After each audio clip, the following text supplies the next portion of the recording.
قدر علماء کرام، حجاج کرام، نوجوانان اسلام، عزیز بچوں، السلام علیکم ورحمۃ اللہ وبرکاتہ۔ الحمدللہ، اللہ کو لاکھ لاکھ شکر ہے کہ ہمنا اللہ پاک نے ایک ولی کی محبت میں اس جگہ جمع فرمایا ہے۔ تھوڑی دیر ہم اکٹھا ہوا،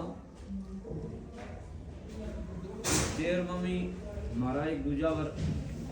حقوق ہیں، جانن والا کا اوپر نہ جانن والا کا حقوق ہے، جت بہت سارا اللہ کی مخلوق کا، اللہ کی مخلوق پر انسانہ پر حقوق ہیں۔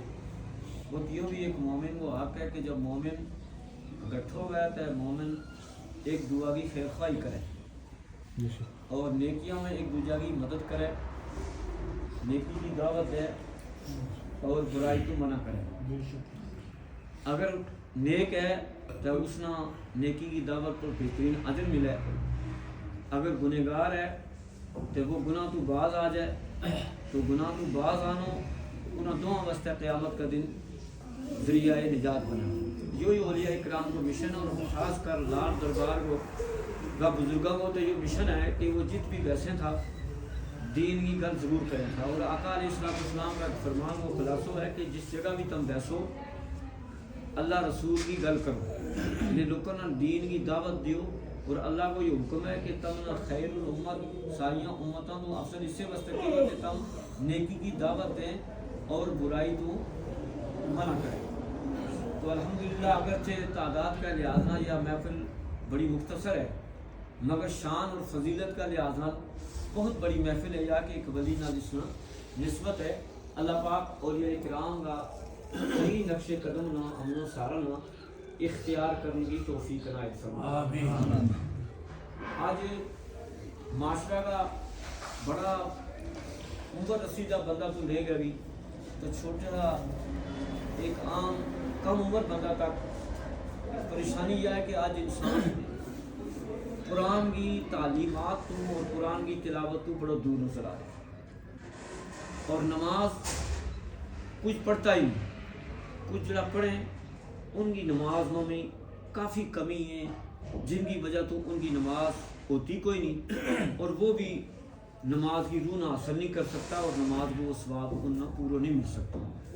اس واسطے ضروری ہے کہ ہر مسلمان پر نماز فرض ہے، جس طرح نماز فرض ہے اسی طرح ہم نے نماز کا اسباق بھی یاد کرنا فرض ہے۔ نماز کا سبق ہے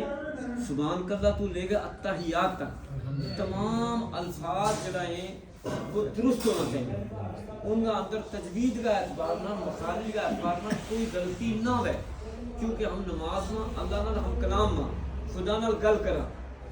حضور معراج میں جا گئے، معراج فرمائی حضور نے ہمارا واسطے نماز معراج کی شکل میں لے آیا۔ یہ حضور کی کرم نوازی ہے کہ سرکار نے اپنی امت کو کتنا خیال ہے کہ خود معراج فرمان تو بعد ہمارا تھارا واسطے معراج لے گئے، اور اپنی امت واسطے یہ انعام لے آیا کہ روزانہ دن میں ایک وقت یعنی ایک دن میں 5 دفعہ نبی پاک کا غلام معراج کرے، سبحان اللہ، یعنی خدا نال گل کریں، خدا سنگ کلام کریں۔ تو لہذا وہ کلام جڑو ہم خدا سنگ کراں، خدا سنگ ہم کلام با، اس کلام کا اندر کوئی کمی ہماری طرفوں نہیں ہونی چاہیے۔ تو اس واسطے ضروری ہے کہ ہر مسلمان نہ اپنی نماز جنہوں نے یاد ہے انہوں نے بھی اپنا قریبی امام صاحب نہ کسی اچھا حافظ قاری یا مولوی صاحب نے سنانی چاہیے، کیونکہ آج تو 50 سال پہلے پڑھی تھی، بہت سارا لفظ ہماری نمازوں میں جڑے ہیں وہ آج بھی غلطی ہیں۔ تو لہٰذا جس ویلے ہم کسی عالم نہ اس نیت نال اپنا کار بلا گیا کہ آج میں اس واسطے تم نے دعوت دیتی، آج کوئی ختم نہیں، آج کوئی نیاز نہیں، کچھ نہیں، مولوی صاحب تم اس واسطے آؤ کہ آج میں تم نہ اول آخر میں بھی نماز سنانی ہے، اور میرا جو جوان بچہ ہے ان نے بھی نماز سنانی ہے۔ اگر اس طرح تم اپنا قریبی کسی عالم نہ اپنی بستی کا کسی امام نہ بلا گئے، ہر آدمی یہ سوچ بناوے کہ میرا نماز میں تسلی تھی ہوئے گی کہ جس ویلے ہوں اپنی نماز سنان میں کسی نے کامیاب ہوئے ہو، اور کسی صحیح مخارج جلا انسان نے یا کیوں کسی عالم نے قاری نے حافظ نے کہ ہاں جی تھاری نماز درست ہے، تو انشاءاللہ پھر تم دیکھو کہ اس نماز کو کتنا اثر ہے۔ پھر نماز مخارج نہ درست کرنا والی گل نہیں بنتی، بلکہ کم از کم ہر مسلمان نہ نماز کو ترجمہ ضرور آنا چاہیے، کیونکہ جب نماز کو ترجمہ آوے گو اس نے پتہ لگا وہ اس نے لطف آگا کہ وہ کی گل کر رہے ہو جب وہ سبحان اللہ پڑھے وہ اور نال سبحان اللہ کو مطلب بھی جانے اس کو معنی بھی سمجھا وہ تو پھر اس کی نماز کا اندر محبت اور اللہ اور اس کا رسول صلی اللہ علیہ وسلم کا جو حکم ہے اس کے مطابق جس وقت وہ اللہ کا کلام ہے وہ تو پھر دیکھو اس نماز کو فیض اس میں کتنوں ملے اس کی برکت کتنی حاصل ہے. آج ہر کار میں پریشانی ہے ہر آدمی پریشان ہے کوئی کسی کو دوڑے کوئی کدھر دوڑے. اللہ کا حبیب صلی اللہ تعالی علیہ وسلم نے فرمایا کہ جس ویلے تھارا ور کوئی پریشانی آوے تم دیکھو کہ تھارا ور کو مصیبت آ رہی ہے اور اس کو آثار تم نہ نظر آوے آقا فرماوے کہ تم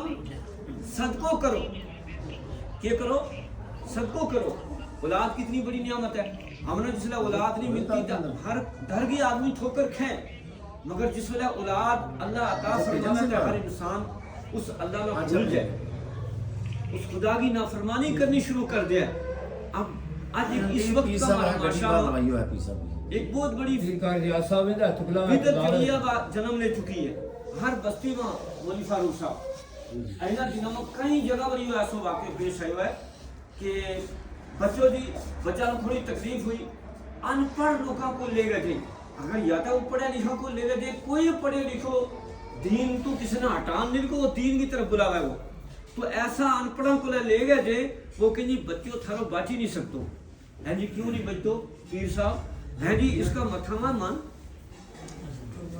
مان ہے ٹھیک ہے جی مانا تو کرا کہ ہے جی گل یا کہ تم جی اس نے ڈھول مار گئے تو ماننا نہیں دور کرنا تو تھارو بچوں بچ نہیں سکتو. تو پھر وہ کیا کریں ڈھول پر یقین کریں کہ واقعہ ہم ڈھول مارا گا تو مارو بچوں بچا گو اگر نہ مارے تو مر جاؤ. کاش کو ایسا وقت میں کوئی ہمت کرے مسلمان نبی پاک کو دیوانوں حضور کو غلام اس وقت اس نے پوچھے کہ 10 اس تو پہلے کتنا بچہ ٹول نہ مارنی وجہ تمہاری کوئی معاملہ نہیں دس سکتو بلا وجہ طرح طرح نال بلا بانا نال شیطان ہمارا معاشرہ میں داخل گئے اور لوگوں نے مجبور کرے شیطانیت پر اور اپنا پیچھے چلن اور لوگوں نے مجبور کرے اور لوگ پھر بچہ کی محبت میں کہ بچوں کا بچانو آپ صدیق صاحب تم جو مرضی کہتا رہو ہم نے ٹول مار گیا من بچہ کو کرنا تو بچہ نے موت تو بچا. اب جتیا بہت بڑی بے حیائی ہے اس کا نال نال دیکھو کہ انسان کی کمزوری کتنی ہے. اللہ تبارک و تعالیٰ کی توحید میں وہ کتنا کمزور ہو رہا ہے کہ انسان کو خدا پر یقین نہیں رہو. اللہ تعالیٰ فرما رہی ہے کہ مارنا میرو کم ہے اور بچانا میرو کم ہے زندہ بھی ہوں کروں ماروں بھی میں مگر ایک انسان کو اتنا ایمان کمزور کر دی تو کہ اس کو یقین خدا وروں ہٹ گئے. ایک ٹول پر آلو کہ وہ ٹول بچ گئے اعلان ہے وہ بچہ کو من نکلا ورنہ میرے بچوں مر گئے. اب اس طرح اس کا ایمان کو کتنا بڑا امتحان ہے بلکہ ہر مسلمان نے اپنا اتنا مضبوط ایمان رکھنا ہے. اگر کوئی ان پڑھ اسرائیلی گل کہے اس نے کہہ لو پائی تیرا کوئی علاج واسطے آئے ہو تو اس تو بھی بڑا مریض ہے تو بنا اور بیماری کو مبتلا کر لیا نہیں. وہ اس رب کو بندوں اس کا محبوب کو غلام ہوں. میرے ایک بچوں کے اگر نبی پاک صلی اللہ علیہ وسلم کا فرمان پر اور اللہ کا حکم پر لاکھ بچہ بھی میرا ہم قربان کر دے گا کوئی بچہ نہیں بچے. پھر تم کہنا جی اگر ہم ان کو نہ زیادہ کرا کے کیا جاؤ کہ اسلام نے کو قریب آ جاؤ حضور کا فرمان کا نیڑے آ جاؤ. سرکار نے فرمایا اگر تم مصیبت اور پریشانی کا آثار تکے تم صدقوں کرو. اچھا صدقوں کیا کرو فرمایا کچھ نہیں تھرا پر تم ڈاڈا غریب ہے فرمایا پانی میں گلاس دو چلتا پھرتا کسی مسافر نہ بنا گیا پانی کو گلاس پلا دیو. مالدار اگر ایک طرف لاکھ روپیوں خرچ کر گیا صدقوں کر گئے اللہ کی رضا حاصل کر رہا ہے. ایک غریب کو خود بھی پانی کو گلاس مسافر نہ غریب نہ پلا گیا فرمایا اس نے بھی اللہ اتنی ثواب عطا کرا کیونکہ اس کو ہے نہیں کچھ نہیں. پھر فرمایا اگر توفیق ایک انڈوں بھی صدقوں کر سکے گا تو ہم بکروں صدقوں کرو. اے اللہ یا میرا پر مصیبت آ رہی ہے اور تو ہی مصیبتوں کو دور کرنا لو ہے. فرمایا حضور کا فرمان کا مطابق جس طرح انسان کوئی اپنی مصیبت آتی نہ دیکھ کے یا سارے مصیبت نہ دیکھ کے صدقوں کرے آقا فرماوے کہ وہ مصیبت اور وہ صدقوں آپس میں لڑائی کریں. فرمایا اس مصیبت کا اور بندہ کا درمیان وہ صدقوں دیوار بن دے. اور بھائیو ٹول دیوار نہیں بنتو صدقوں دیوار بنے اور فرمایا صدقوں کا انشاءاللہ وہ محفل ہمارا واسطہ ضرور نجات کو ذریعہ بنے گی. آج تو یا آج کی اس محفل کو لے لو اگر تھارا رشتہ داراں تھارا دوستاں ماں پڑوسیاں ماں علاقہ ماں اگر کوئی آدمی تھارا تک گل پہنچاوے کہ میرا بچہ کا سیوا مانا ہے تو ہوں کیا کروں تم نے کہنو اللہ کے رسول کو حکم ہے تم صدقہ کرو انشاءاللہ تھارا بچہ اس مصیبت تو اللہ نجات عطا فرمائے